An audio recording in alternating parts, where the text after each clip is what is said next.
right, so today we're going to talk about how you can take your IRA and own real estate with it.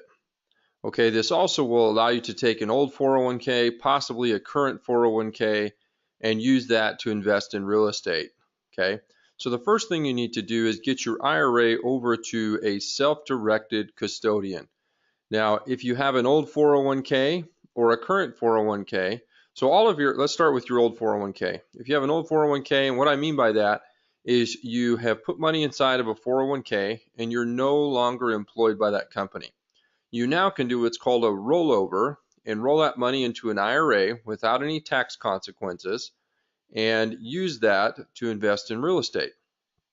Now, if you have a current 401k, you just need to make sure that the current provisions of the plan allow you to do what's called an in-service distribution.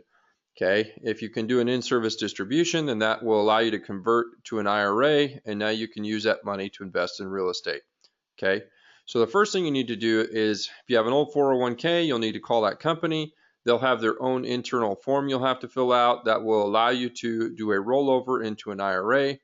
And then once it's an IRA, well, it won't convert to an IRA. You'll send the money to the IRA custodian, and then it will become an IRA. Okay, so you want to get the money over to a self-directed custodian is the first step. Okay, any questions about that, feel free to reach out to us. It can be a little confusing sometimes, but it can be done. Okay, the next thing is you want to decide what it is that you're going to buy once you have the money over at the self-directed custodian. So whether you want to buy a single family or multifamily or maybe invest in some land, whatever the case may be, you want to identify what it is that you're going to buy. The next thing you'll want to do is set up an LLC. Now what the LLC will allow you to do is your IRA is going to fund the LLC, which will give you checkbook control over the money. So the IRA is going to go to the LLC, then the LLC will purchase the real estate.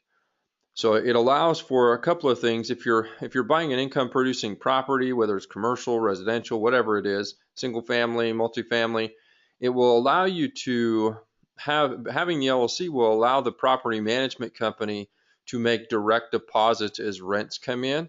Otherwise, most property management companies will only distribute your rents to you, to the self-directed custodian, once a quarter. So basically, it will make it so you can get paid monthly instead of quarterly. It's also a lot easier to take care of things like taxes and insurance versus having to have the custodian issue those checks. Okay. Again, you've got to make sure that you keep everything separate. You can't commingle any of your personal accounts with this money that you'll have on behalf of the LLC. Otherwise, you're giving up all of the tax advantages to using your IRA to purchase real estate. Okay, so typically what it will cost you to get started is anywhere from $500 to $1,500 if you're going to use. If you're a business owner and you want to, let's say you're a business owner and you have a traditional 401k and you want to invest in real estate, well, you have to have some of the language put into your plan document that will allow that, and that may cost you a little bit more. But generally, to set up just a self-directed IRA, you're looking first year fees of $500, somewhere around there. And then ongoing fees, maybe $300 or $400 a year. So they're incredibly inexpensive to have everything managed. So you want to set up that LLC, which will give you checkbook control of the money, of the IRA money.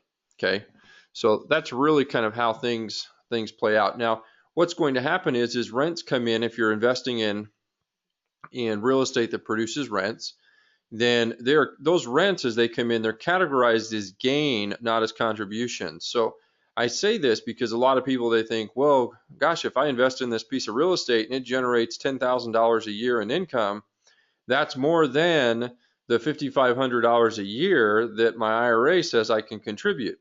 Well, the rents coming in are categorized as gain to the investment, not actual contributions. So if you have $10,000 that comes in a year in rents, you can still contribute $5,500 a year, $6,500 a year if you're over 50, $5,500 a year if you're under 50, and you'll be just fine. Okay, so all of the rents that are generated, by the way, when you sell the real estate, let's say you bought it for $100,000, you sell it for $150,000, that $50,000 is categorized as a gain. You're not going to pay any taxes on it because it's inside of your IRA.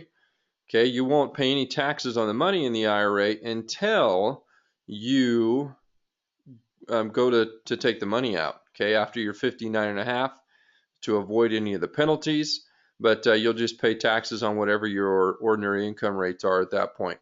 Now, there can be some other things to keep in mind. If you're getting a loan on a piece of property and you're using your IRA as the down payment, there can be some other things where you're opening yourself up to some potential unrelated business income tax because of the loan. So just reach out to us. We can kind of walk you through what that looks like. But these are the basics to taking your IRA and purchasing real estate with it. I think it's one of the most powerful things that somebody can do because real estate is very easy to understand, in my opinion. And you have not total control, but you have more control than you ever would investing in stocks, bonds, mutual funds. So we'd love to help you. I'd love to be a resource to you. Let us know what we can do, and we will talk to you soon. Real quick, before I get to the end here, I forgot about this slide. I put this in at the end. Some things that you got to be aware of when you're using your IRA to purchase real estate. Okay, you can't do anything that would be categorized as what we would call sweat equity. So you can't work on the property yourself. You can't be your own realtor when you buy or sell the property. You can't live in it. There's some provisions. You can't have your kids live in it. So there are some prohibited transactions that you'll want to be aware of. Here are some of the main ones that we wanted to make you aware of. But reach out to us. We'd love to make sure that you're buying real estate the right way and that you're staying away from those prohibited transactions. So some things to keep in mind. So if the property needs work, you have to hire that out. You can't go to the property and fix it yourself. Okay, you can't be the realtor on the deal just to save yourself the commissions. Okay, you can't benefit directly from whatever goes on with your IRA. Okay, that's the basic rule around owning real estate with your IRA, owning anything with your IRA. So that's it. Just wanted to make you aware of that. Reach out to us again, and we'll kind of walk you through your specific situation and some things you may want to be aware of. So make it a great day, and like always, take control of your future, or somebody else will take control of it for you. We'll see you.